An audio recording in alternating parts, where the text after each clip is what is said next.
আজি মই তোমালোকক প্ৰতিহৰণাংকৰ টপিকটোৰ ওপৰত এটা অংক লৈছো আৰু এইটো মই তোমালোকক কৰি দিম ঠিক আছে এতিয়া প্ৰশ্নটো তোমালোকে চোৱা পোহৰ বায়ুৰ পৰা কৰ পৰা গৈছে বায়ুৰ পৰা 1.5 প্ৰতিহৰণাংকৰ কাচৰ মাধ্যমলৈ প্ৰৱেশ কৰিছে এতিয়া তোমালোকে চোৱা কাচৰ প্ৰতিহৰণাংক দিয়াই আছে ঠিক আছে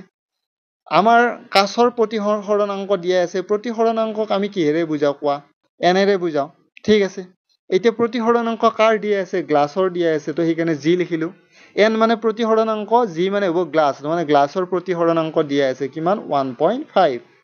তাৰ পিছত কাচত পোহৰৰ দ্ৰুতি কিমান মানে আমাক উলিয়াব দিছে কি জানে ভি জি এই গ্লাছত পোহৰৰ যেটো স্পিড আছে কিমান হ'ব এইটো উলিয়াব দিছে ঠিক আছে তাৰ পিছত তোমালোকে চোৱা শূন্যত পোহৰৰ বেগ শূন্যত পোহৰৰ দ্ৰুতি কিমান বুলি কৈছে 3 * 10⁸ এতিয়া শূন্যত পোহৰৰ বেগটো বা দ্ৰুতিটোক আমি কিহেৰে বুজাও c ৰে বুজাও তাৰমানে c ৰ মানটো দিয়া আছে ঠিক আছে এতিয়া মই তোমালোকক কৰি দি আছো অংকটো তোমালোক চোৱা এতিয়া চোৱা n মানে প্ৰতিহৰণাংক g মানে গ্লাছৰ প্ৰতিহৰণাংক দিয়া আছে 1.5 ঠিক আছে শূন্যত পোহৰৰ দ্ৰুতি কিহেৰে বুজাও আমি c ৰে বুজাও তো হেতু দিয়া আছে আমাক ঠিক আছে কাচত পোহৰৰ দ্ৰুতি কিমান vg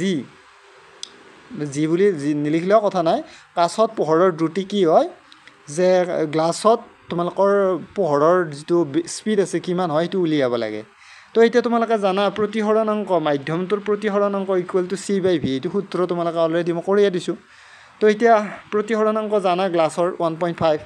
স্পিড অফ লাইট তোমালোকে c ৰ মানটো জানা তো v ৰ মানটো তোমালোকে ইজিলি উলিয়াব পাৰিবা ইয়াতে v ৰ মানটো আমি পাই গলো 2 * 10⁸ মিটাৰ/সেকেন্ড তাৰ মানে আমি গম পালো কি যে গ্লাছত পোহৰে 2